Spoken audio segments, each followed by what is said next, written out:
Picture this. It's 9:30 p.m. and your phone is dead. Your only option? Walk. The street is dimly lit, quiet, except for the footsteps behind you. For some, this may be a rare moment of unease. As they say, fear comes from the dark, the deserted, or the unfamiliar. But for women, it follows them everywhere.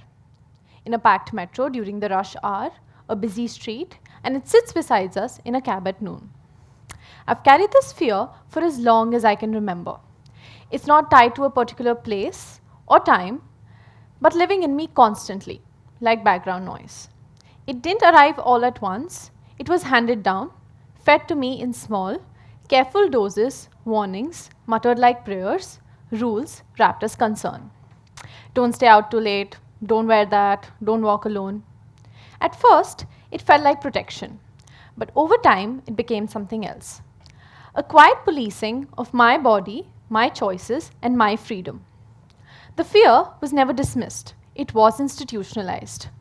Not removed, but repurposed into rules, into curfews, and into systems of control. Until I turned 18, my father didn't allow me to travel alone. No public transport, not walking on the streets. He thought it wasn't safe. And honestly, when I started traveling on my own, I understood exactly what he meant. I felt his need for caution and felt empathetic towards it. I ended up carrying the same fear he was trying so hard to shield me from. I feared being harassed in a crowded bus and also being scolded at home for being out too late. But above all this fear, I carried frustration. And I'm not the only one. Every woman I know has lived some version of this fear in her own way. The clothes we wear outside, the routes we take, who we're with, what time we leave, our movement is always under negotiation, always under surveillance. And after a point, we begin to understand too. We feel like it's better to be caged to be safe. We quiet the rebel inside us, we adjust. And over time, spaces begin to account for this adjustment. Design starts to reflect the visible, the dominant, and exclude those trained to say unseen. This is a road near Delhi University. Yes, that faint outline on the left is the bus stop. No lighting, no seating, no people, just a comforting hum of you probably shouldn't be here. It's a perfect example of how public infrastructure says the quiet part out loud. If you don't feel safe, maybe don't come out. Dimly lit, no lock, no light, a broken door in a forgotten corner of the city. This isn't a scene from a thriller. This is a description of a public toilet for a woman in India. The lack of safe sanitation forces many girls to skip school during their periods or drop out. A WaterAid report found only 12% of urban slum households have access to private toilets, with 1 in 3 women facing harassment or discomfort in public toilets. A 2023 Indian Express study revealed poor sanitation drives women to leave jobs with long hours, while a 2018 ActionAid survey found 35% of public toilets lacked a separate section for women. Shilpa Phatke, in her book Why Loiter, states, "Why do women need a reason to be in public spaces? Why is the act of simply existing in public considered as an act of defiance? Reclaiming space is not just about presence. It's about refusal. Refusing to stay invisible, refusing to treat public space as privileges instead of rights. It's a quiet rebellion that doesn't always look like protest.